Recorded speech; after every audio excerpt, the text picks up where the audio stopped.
Terkait naturalisasi yang gencar dilakukan PSSI, dapat sorotan dari legenda Ruli Nere.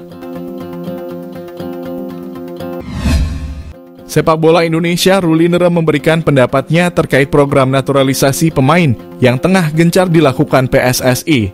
Menurut Ruli, program tersebut secara tidak langsung mematikan motivasi dan mimpi anak-anak lokal yang ingin bermain membela timnas Indonesia. Seperti yang diketahui, semenjak kedatangan pelatih Sintayong, PSSI cukup gencar melakukan naturalisasi pemain. Hal tersebut memang terbilang banyak dan membuat sejumlah pemain yang bukan naturalisasi pada akhirnya tersingkir dari skuad Garuda. Melihat kondisi itu, Ruli pun khawatir naturalisasi tersebut bisa mematikan motivasi para pemain muda yang saat ini tengah dibina untuk bisa menjadi pemain masa depan Indonesia. Sebab ketika latihan setengah mati, pada akhirnya PSSI justru lebih memilih naturalisasi pemain keturunan. Bagi Ruli, kehadiran pemain naturalisasi belum menjamin timnas Indonesia bisa berjaya. Namun ia pun menegaskan sejatinya ia tidak menentang program naturalisasi tersebut. Sebab bagi legenda timnas Indonesia itu, 1 atau 2 pemain naturalisasi boleh-boleh saja asal tidak terlalu banyak. Ia pun mengharapkan pemain naturalisasi yang direkrut harus yang memiliki level tinggi, karena jika tidak baginya untuk apa?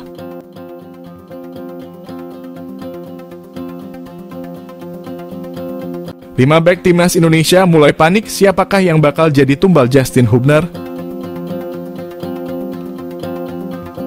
5 bek tengah yang dimiliki timnas Indonesia saat ini bersiap-siap untuk berebut kepercayaan pelatih Sintayong. Kehadiran Justin Hubner sudah dapat dipastikan satu nama akan tersingkir di dalam daftar nama pemain timnas Indonesia. Mampu menunjukkan kemampuan kini hanya satu-satunya andalan agar dapat selalu menjadi pilihan utama di tim Garuda.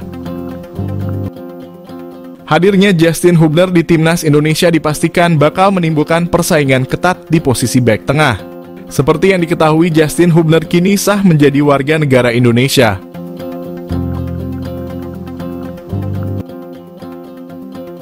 Pemain berposisi sebagai bek tengah itu melaksanakan prosesi pengambilan sumpah WNI di kantor Kanwil Kemenkumham DKI Jakarta. Hal ini sekaligus membuat sang pemain berhak untuk berseragam timnas Indonesia. Tentu ini menjadi kabar baik bagi tim asuhan Sintayong yang bakal tampil di Piala Asia pada Januari mendatang. Pasalnya, timnas Indonesia mendapatkan tambahan pemain yang berkualitas di lini bertahan. Namun kehadiran Justin Hubner juga akan memberikan ancaman bagi pemain yang sudah ada dalam perebutan posisi utama di skuad Garuda. Timnas Indonesia sebelumnya telah memiliki 5 pemain yang berposisi sebagai bek tengah.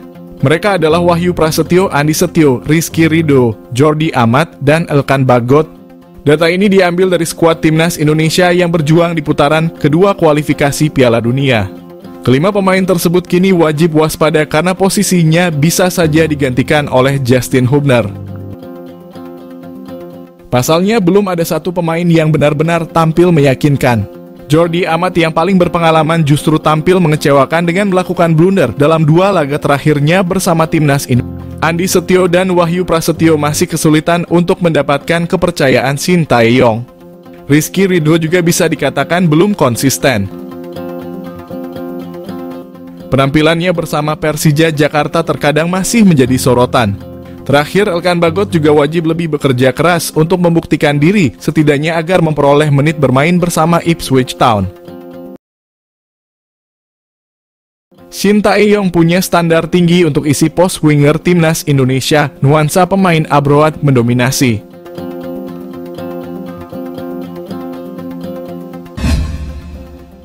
Pelatih timnas Indonesia Sintayong tidak ingin main-main dalam memilih winger skuad Garuda. Sadil dan Struijk beroperasi sebagai winger kiri sementara sisanya ada di kanan. Menariknya, Sintayong terlihat mulai beradaptasi dengan kondisi timnas Indonesia. Seperti diketahui, skuad Garuda memiliki masalah lini serang yang kurang tajam. Beberapa kali pelatih asal Korea Selatan itu memberikan sorotan pada striker mereka yang dianggap kurang maksimal. Selain itu, perlu disadari bahwa persaingan striker lokal di Liga 1 cukup sulit karena klub akan memilih penyerang asing yang jadi tumpuan. Akibatnya, bermain dengan winger-winger cepat dan berkualitas jadi jalan tengah di antara masalah tersebut. Tidak hanya asal memilih winger, Shin Tae-yong terlihat fokus untuk memainkan pemain yang berpengalaman dan memiliki jam terbang tinggi.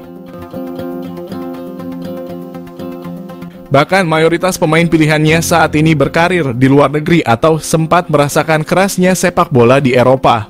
Dari deretan nama yang tersedia, Sadil Ramdhani bisa dibilang pemain yang cukup komplit saat ini.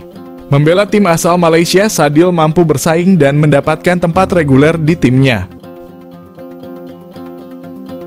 3 assist saat duel melawan PSM Makassar di ajang Piala AFC jadi bukti bahwa Sadil bisa kembali mendapatkan tempatnya di skuad Garuda. Sadil sebelumnya mendapatkan kritik karena performanya yang cukup berbanding terbalik saat berada di klub dan timnas. Namun Shin Tae-yong masih memberikan kepercayaan dan dia jadi pemain yang diprediksi akan menempati tempat utama. Pemain lain yang siap mencuri tempat Sadil adalah Rafael Struijk. Struijk sebelumnya mencatatkan debut yang cukup manis bersama skuad Garuda. Salah satu keunggulan yang dimiliki Struijk adalah dia bisa bermain di beberapa posisi. Badai cedera mulai berlalu, 2 pemain timnas Indonesia sudah pulih dari cedera. Pelatih timnas Indonesia Shin Tae-yong bisa bernafas lega setelah pemainnya mulai pulih dari cedera.